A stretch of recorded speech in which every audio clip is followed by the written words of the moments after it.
It's not just about making things cheaper. I think that's where folks go first, and it makes a lot of sense because it's concrete. And it's really easy to be like, oh, okay, money's the barrier. I'll just make my thing cheaper, and that'll solve the access issue. And sometimes that is the right strategy, but sometimes the price is actually an important indicator of readiness for investment. And it indicates that like the person, their business is at a point where it makes sense for them to invest in a certain service or advisement. And so like lowering the price does everybody a disservice because that might be an integral part of being ready. What kinds of changes are you thinking about for next year? Are you making a pivot, focusing on taking a break, diving deep into improving at your craft? Maybe you're thinking about raising your prices. I'm Susan Bowles, and you're listening to Break the Ceiling, the show where we break down unconventional strategies you can use to save time, boost your profit, and increase your operational capacity. We just finished a month where we've been talking a lot about how to manage change. And we've been seeing a lot of change happening in the world. We're also coming up on a new year, and I know I'm thinking a lot about change and the changes that I want to implement both in my life and in my business for the upcoming year. You might be thinking about that too. And one of those changes that you might be considering is a shift in your business model, or how you package your services, or even how you price them. So as you're thinking about that, I wanted to give you some food for thought and talk to some of my friends who have implemented some pretty cool and creative pricing or business model strategies in their own businesses. So that's what we're going to geek out on this month. As always, the goal isn't to convince you to change up everything you're doing, but just to expose you to some cool stuff other business owners are doing to help get your creative juices flowing. The decision about how to price, package, or accept payment for your services can be a bit of a challenge, especially in a service business where the choices are limitless. Those decisions say a lot about your business, who you want to work with, how you want to engage with them, and what your values as a company are. The strategies and psychology behind pricing your services can affect the behavior of your potential clients. It can serve as a filter to make sure you're bringing in the right clients or customers. Low prices aren't going to attract enterprise clients, and likewise, super high prices are going to be a barrier to entry for small businesses or individuals looking to work with you. You can use your pricing to create exclusivity, but you can also use your pricing to create access and to start moving towards using your business to create more social and economic justice. My guest today is Kate Strathmann. She's the owner and director of Wanderwell, which is a consulting and bookkeeping practice that grows thriving small businesses while investigating new models for being in business. Kate spends a lot of time exploring new techniques and strategies to create more equitable businesses, and she works with business owners to start thinking about how to implement them in their own business. Kate and I are going to talk about some of the different pricing strategies you might consider using, like sliding scale pricing or pay-what-you-wish pricing models. We'll talk about when these strategies make sense and when a different strategy might be a better option. And we'll talk about some of the pitfalls that Kate's seen come up as folks start to implement some of these strategies and how to avoid them. Hey, Kate, thanks for coming back to the show. Hey, Susan, I'm happy to be here. So you are a self-identified anti-capitalist business owner. Can you explain what that means a little bit more? Yeah. It's a big question. It is a big question. And it's an interesting one because it's something that, I've been asking folks a lot this year in particular of, can you be an anti-capitalist business owner? Is that contradictory? And, and I've discovered is that different people view what capitalism is and how it intersects with our businesses differently.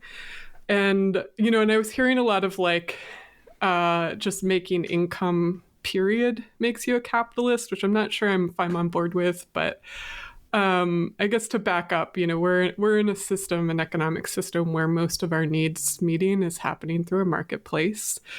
And capitalism in particular is a system that has inequality baked into its core design. So when I talk about being an anti-capitalist business owner, I think one of the things I'm signaling there is that I am critical of the sort of fundamentals of the economics that we're in. that we need to take inequality as a given. And then, as a business owner, the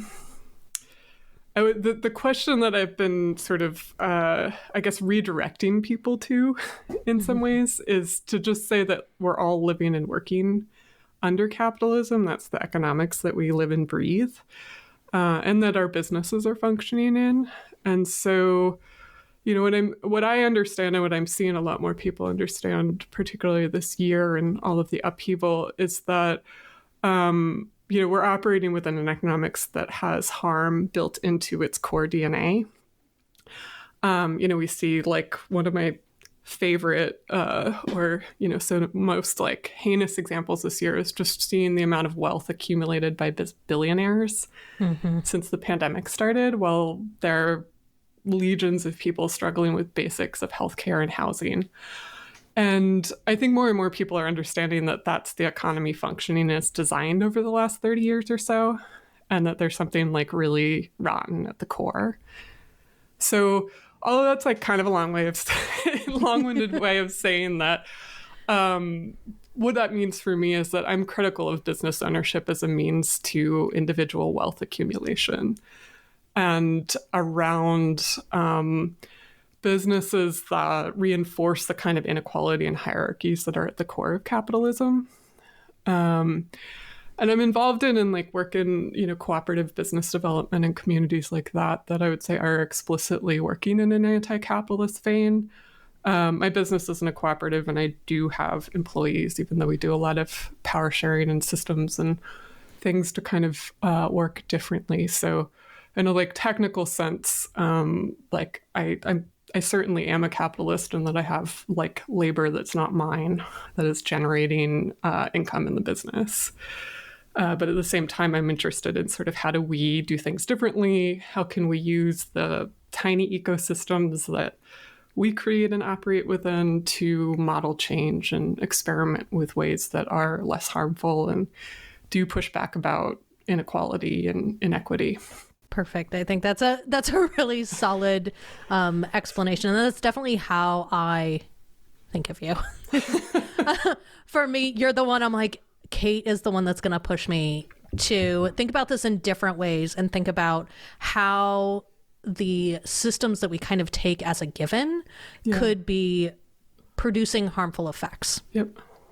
And so the strategy behind how business owners price their services can be used really powerfully to change behavior. So things like offering discounts for paying up front can be used to improve cash flow, but it can also perpetuate some of those systemic disadvantages that you were talking about. So talk to me a little bit about why we should be thinking about our pricing through the lens of economic justice. Well, I think we should look at all of our businesses through the lens of economic justice, or justice, period. But, in regards to pricing, I think what that means is understanding that, or the viewpoint that access to services and what we offer should not come down just to access to money and resources. And that's because our economic system, as I was saying, is structured to oppress and disadvantage a lot of people to the benefit of others. So structurally, who has access to resources tracks along lines of power and the kinds of systemic forms of oppression that are built into the system. So like to take that further, capitalism is inherently racial, and I would say works hand in hand with white supremacist culture. So that means that structurally, Black, Brown, Indigenous people, women, queers, have been and are structurally are prevented from access to resources. And that's like by design, go back to the billionaires. And so part of creative financing and looking at pricing through a lens of justice is about just understanding ways that we might be replicating structural inequality, or at a like really basic level, like I said, just questioning the idea that money needs to be the sole sort of thing or mechanism for access. And, and I think, again, like back to like our businesses are tiny ecosystems and like tiny economies within a larger one. It's just about like asking a different set of questions and saying like, what kind of repair might we need to do? Or are there like a rationale in the business to kind of shift the dynamic of power and access within like what we offer and how it operates? And so pricing is like a major mechanism for that, obviously, like what things cost. And I guess the other thing I would say is that I think most folks understand that pricing is about much more than a straightforward articulation of value. And, that's because value is hugely subjective and our relationship to money is hugely subjective. And so that, in particularly like if we look at the online business world where prices are often pushed really high and kind of artificially in sort of a bubble of, high pricing, which is something that often happens. And there's this rather extreme kind of charge what you're worth culture that often shows up. It's a space where a lot of control and kind of shady practices can show up. And you can see how pricing is often like both a barrier to access, but that's intentional because it's also spun around like worth and have you made it to be able to afford this thing and things like that. So there's a lot of like manipulation that shows up that I also think causes a lot of harm and kind of reinforces a lot of like the toxic stuff that I'm calling out here. So if we are operating on the premise that we can use our pricing to start to kind of counteract some of these disadvantages, some of this harm that's happening, what are some of the strategies or techniques that business owners could be thinking about to use to start taking steps towards using their business and their pricing for justice? Yeah, I usually talk about these strategies under the kind of umbrella term of creative financing. And, I would say that the first, and I'll get into some of the sort of specific structures and like what they're called, but I think one of the first things, and this is something I've been thinking a lot about this year, is to really understand and like look at the underlying intent of the business. Like, is the underlying logic of the business about individual wealth creation? And like, are your tactics moving you in that direction? Are you using a lot of high pressure sales tactics, things like that? Is your pricing designed to kind of control people's choices and outcome? Like, I think those things need to be kind of considered first, because then you can, you can do all that and like have high pressured sales and slap a sliding scale on it. But I don't know that like if the core intent of your business isn't something that you've considered yet, that there will probably be some structural integrity that shows up. And I know we'll talk about that in a bit of like, what does that look like when you're, approaching pitfalls and things like that. But I would just say that first is like, these kind of strategies as band-aids don't work very well. When they are integrated with this sort of full rationale of the business and like, what is the mission and what are you actually trying to do, they work a bit better and they make more sense. So, and maybe that's a segue to say like a lot of the places where I see a lot of innovation and where I've looked historically is from healers and like holistic healthcare practitioners. There's a lot of really good examples in writing about sliding scales and pay it forward models in those spaces.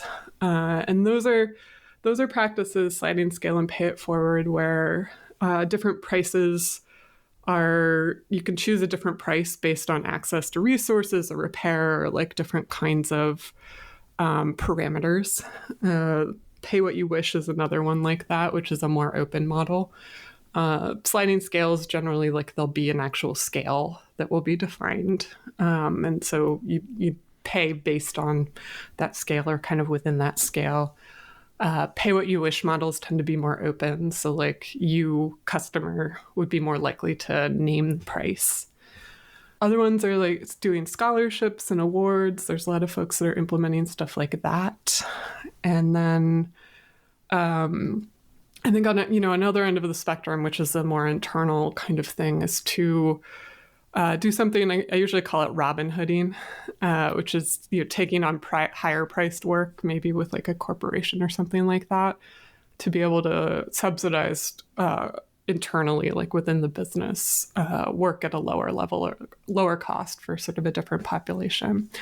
Similar to like pro bono work, but where you might be offsetting some of those costs within a small business, which is something that generally will need to happen like in a very, not in a law firm context, but in like a solo service provider context, things like that. Okay, so let's talk about some of the pitfalls or issues that you've seen come up as folks think about implementing or moving towards implementing some of these strategies.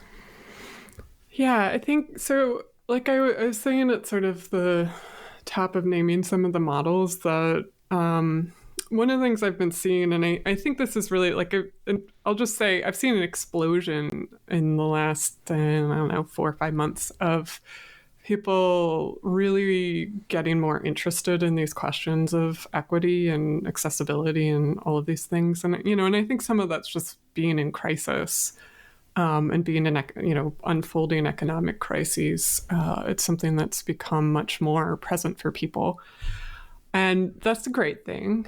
And then it's also been uncovering a lot of, like I was saying, some of the underlying structural problems of implementing these models and like ways to think about them. So, and I think, a lot of it just depends on where folks are positioned and what their business is about. And it shows up in different ways for different people, for sure. And I think the considerations are different depending on yourself, your social position, what your business does, who you serve, those kinds of things. So all this to say, like, I don't have any like 5-step protocol for people. That's like not how this works. And so I think the first one I would say is it's not just about making things cheaper.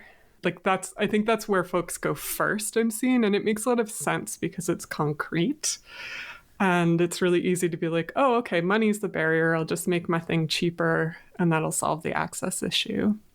And sometimes that is the right strategy. But sometimes, and there's a couple of things that I think about a lot now and have been considering and talking with folks about.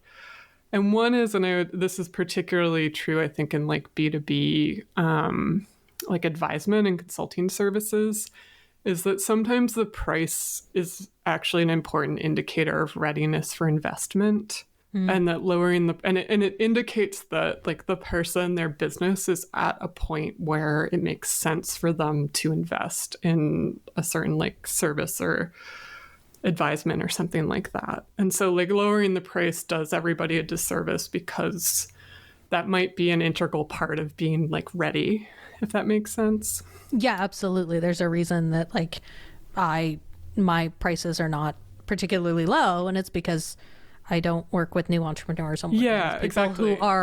who are experienced in running bigger businesses. So making it cheaper doesn't necessarily, it means I'm going to end up working with the wrong kinds of clients. Exactly. And, and I think it's like an important point, which is that, your business doesn't need to be accessible to everyone for it to create more equity in the world or to like look at problems of accessibility and equity. Like there's also different levers outside of that. And I think it's similar, like if you look at like a large like development agency or design agency and their starting prices are like $50,000 an engagement, lowering their like cost on some kind of sliding scale doesn't make any sense in that kind of model. It just doesn't fit. It's not going to solve the issue.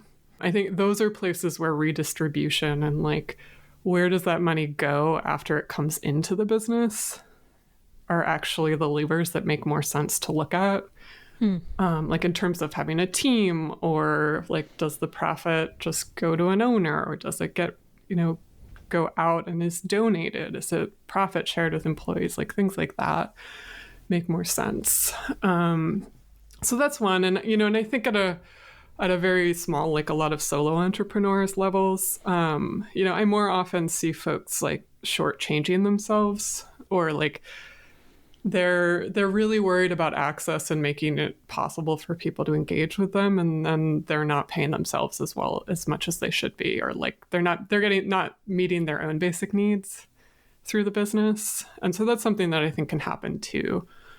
And that's the like, you need to put your own oxygen mask on first principle of, I think this stuff is like, make sure that the business works and is supporting you well, and that you're not, putting yourself into a space of scarcity and like not having your needs met on a basic level in the service of accessibility and things like that. So that's sort of like one line of, I think, pitfall that can come up.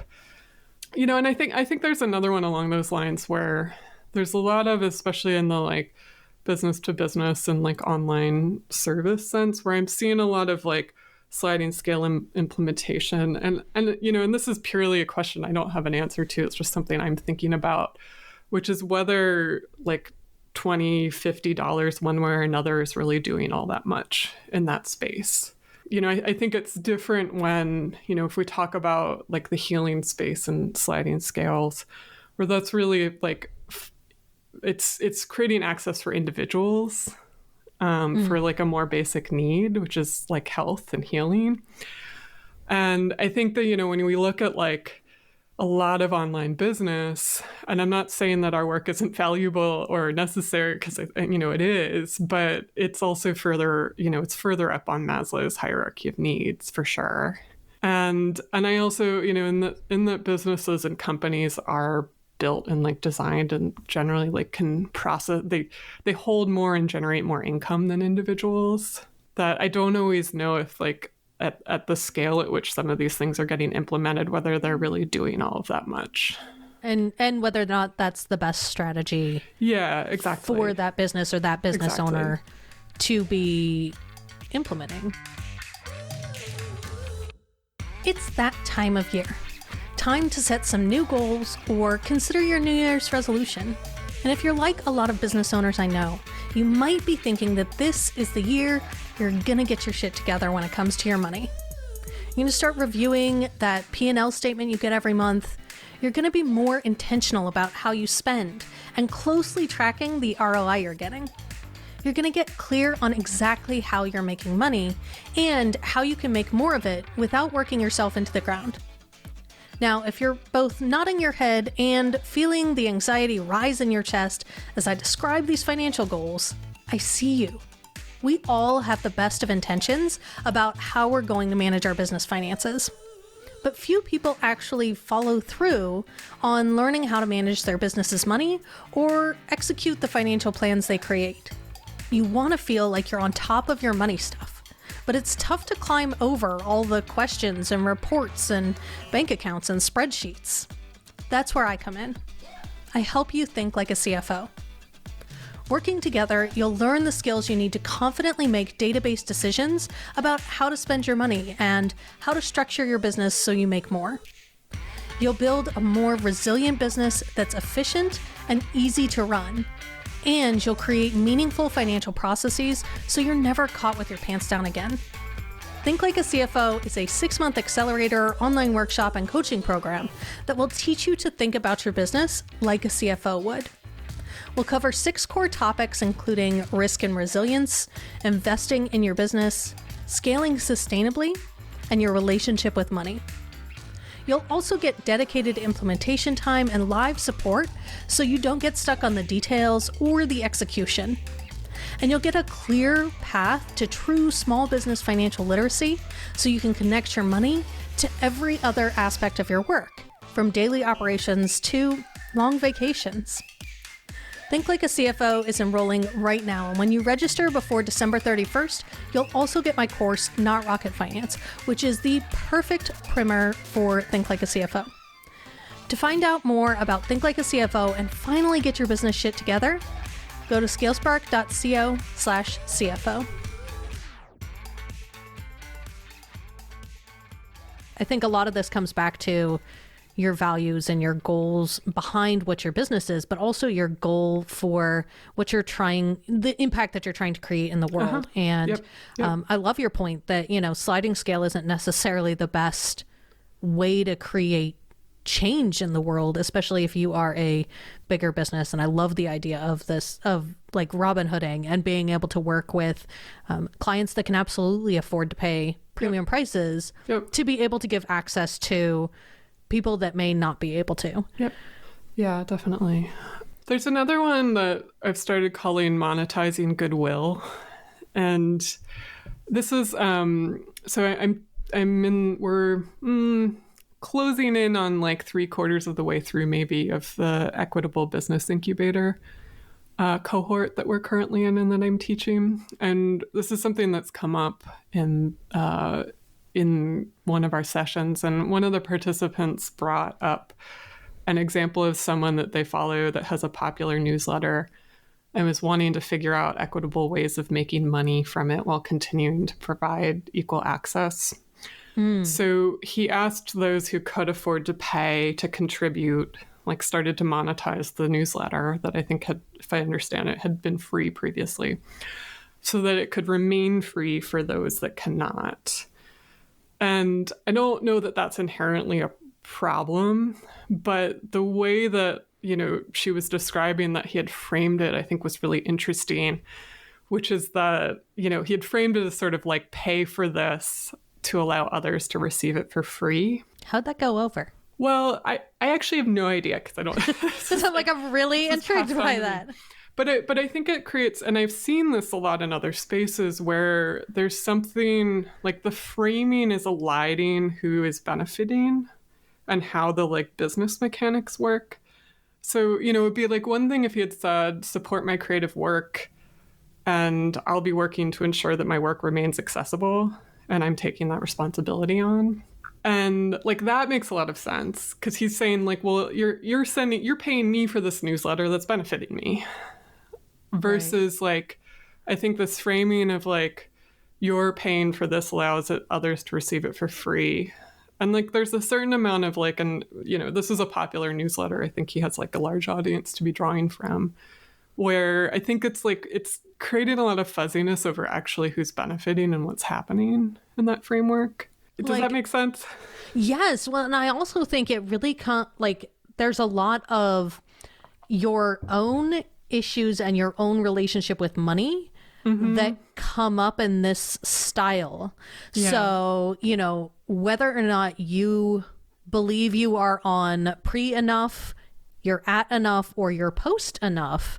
Yep. And how you view that is really relative and very personal. Yep. And so when you frame it like pay for this so other people can benefit, you know, other people can get this for free.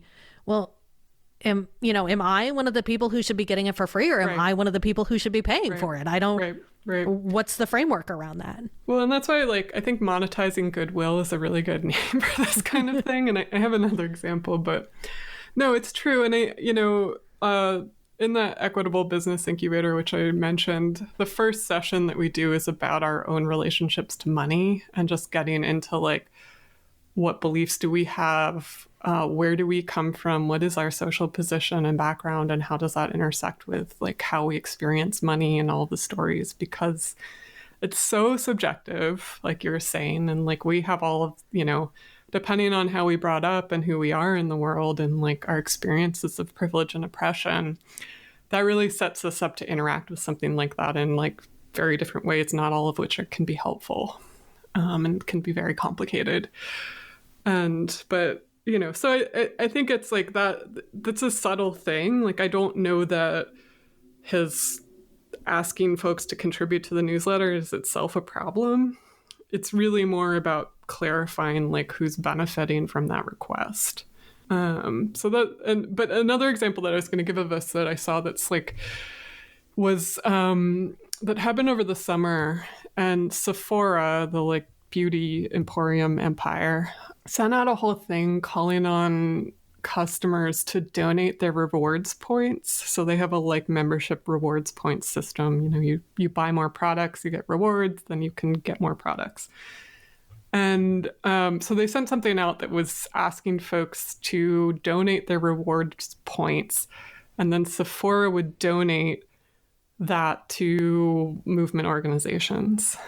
And this one is so sneaky because really like at a corporate level, they're moving something that would be a liability for them Yeah, into a tax deductible. A tax deduction. Exactly.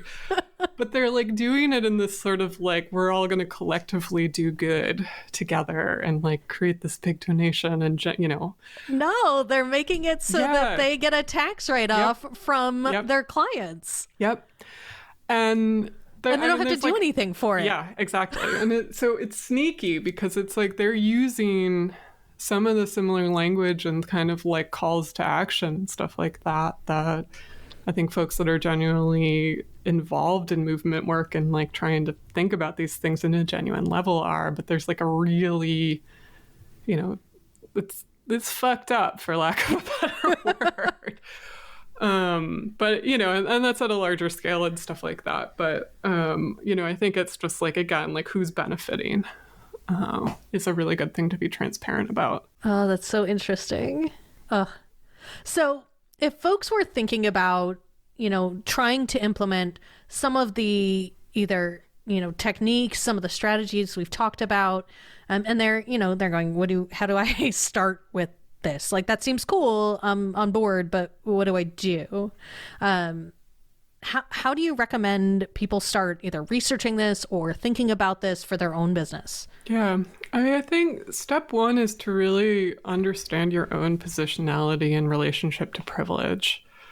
And this is like, you know, newsletter guy is like, well, where do you actually sit? Like, do you need to shift the burden of generosity onto your customers, or is that actually something that you should be doing yourself or like through the mechanism of your business? So I think that's really one level, is like do our own work. And then I think the second one is to really understand what the actual access issues are in your business and community. Are they financial, or are they more about other structural aspects of the business or work?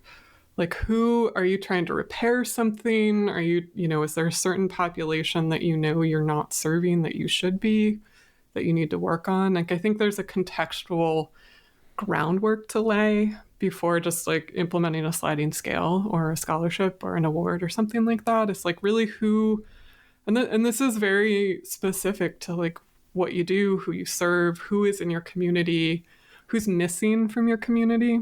Yeah, one of the, in terms of the access, one of the things that I heard at some point, and I can't remember where I was hearing it, but thinking about access, and there was a business owner who was having, like, they wanted to work with single moms.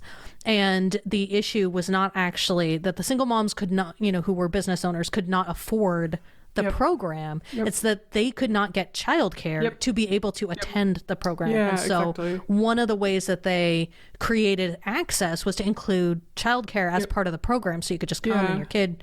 That might have been me. I'm like, it may have been you. Well, so like, I can't remember where it was. I've taught, and this, you know, yield. It's harder to do now, obviously. But right, yes, you know. Yeah, there's a program. There's been a couple of programs that I've taught in person with partners, and specifically, you know, with like within the co-op community and things like that. And you know, there's one in particular that we scheduled on a Saturday because folks had jobs. Like, they didn't have the ability to just show up at 10 a.m. on a Tuesday, and or they needed to be at their business. And so we did it on a Saturday because that worked the best for everybody. But then we had a childcare issue as well. So we actually had free childcare and hired somebody to be on site to take care of kids. And that made it so, you know, there were a few people that only were able to show up because we were able to do that. So yeah, definitely. I think it's a really good point. And then, you know, and then I think it's like, again, like what do people need? And you know, like what is your business really designed for at the end of the day? What is the like mission behind it? And like, do you need to redistribute resources internally or externally? I think there's like two ways to do it, and sometimes it's both. But you know, I think it's really understanding the context in which you're working and sort of like who you're trying to serve and what those issues are. You know, and there's another thing that I keep saying to fellow white folks, which is like, this is not the way to get more people of color and diversify your business. If that's like the only way you're working on that problem, you know, you got to step back and like do other work first. too. And I think that's an important point to make too, in terms of just like, again, where are you? What's your own position? What's your own privileges and experiences of oppression and things like that? How do they intersect with your business? Who do you serve? And then, you start thinking about these different levers and like, how can we like really understand power? Like, how do I hold power? How do I want to share power? How does that work within the context of my particular business and the community that I'm operating within? And I think that sounds like, where do we start baby steps is a very simple question. And I just gave a very like, well, this is going to take some time. And I think that's true though. Yeah. I mean, none of these are like, we're not going to solve systemic problems in a day or a week. Yep. And probably not in one person's business. It's something that you can implement on your own, and at a greater scale, we can, the more people that start implementing these kinds of things and thinking in this kind of way, the more change can happen. But it's slow. And I think, and we've talked about this a little bit before, that a lot of it is experimental. When you start implementing some of these changes in your business, you got to go through the lens of, all right, I'm going to give this a shot and see what happens. Yeah. What happens in a good frame and in a maybe not so great frame that you need to think about and change. And I think one of the best examples, and maybe you can talk a little bit more about this, is when you start implementing like pay what you wish kind of systems, and how your own mindset and your own approach to money as a business owner can interact with that. Definitely. There was an example of somebody that's quite famous in the online business world of writing a whole post about implementing a pay what you wish thing for like it was like a online product or something like that. And in this post, like, they had this whole thing that was about how they were being generous, and it was sort of about their relationship to money and giving this thing away. And then embedded in the middle of it was this whole paragraph that was about putting people down and shaming people if they paid on the lowest end of the scale. So it was like, well, I'm sure there are a couple of like bad, unethical people that might only pay $1 on this, and like, that's on you. And I was like, well, wait a minute. Like, that's, if you're going to offer the scale, you got to be prepared for it being okay that people are doing whatever they want on it.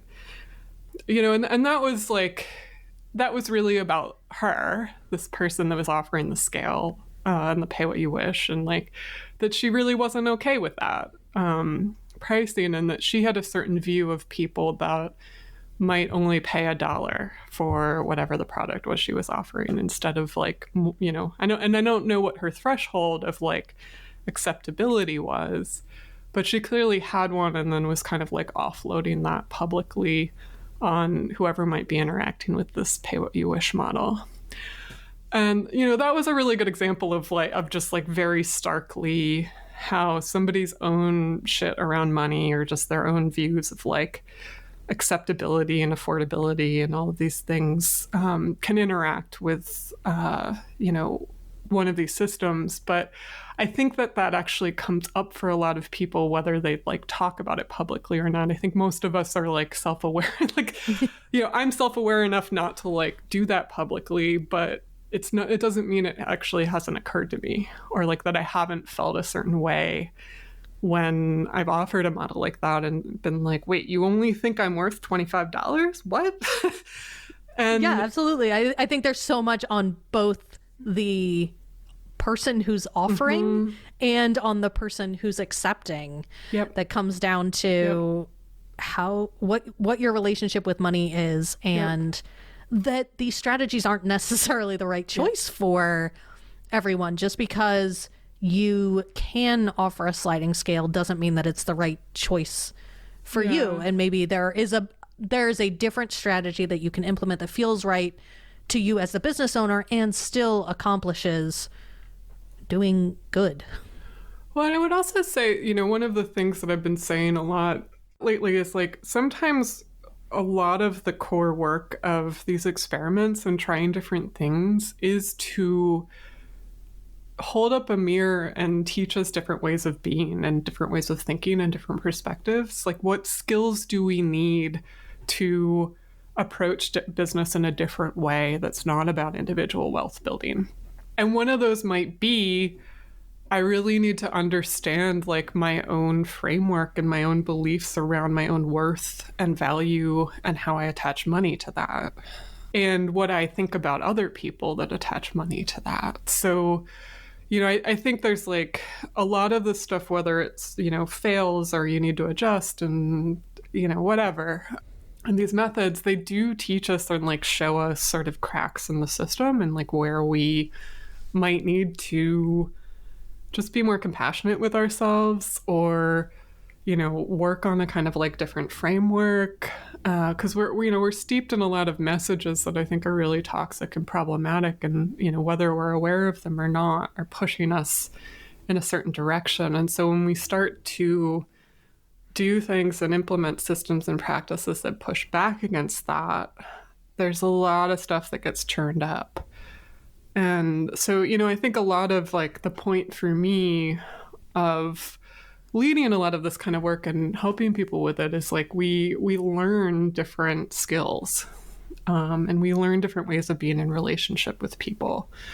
And if that like paying $1 for my product stirs up all sorts of like feelings, and I want to like offload them on other people, that's like a really good place to develop some skills and just like, wait, what messaging have I internalized that's making me think that, or like have that impulse, and like making me feel not okay with this offering that I'm the one that I implemented it, I created it, but I'm not okay with it.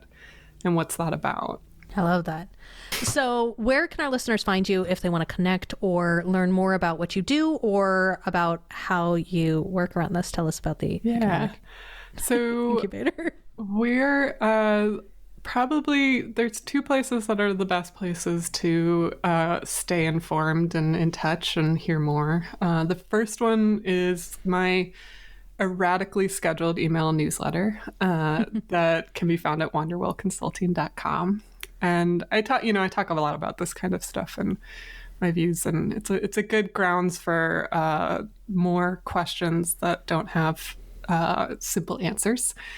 And then we're also on Instagram at _wanderwell_. And that's it. Awesome. Thanks you so much for being here. Yeah, thank you, Susan. This was a great conversation. One of the points that Kate mentioned that I think is really critical to reinforce here is that every strategy we discussed isn't the right choice for every business.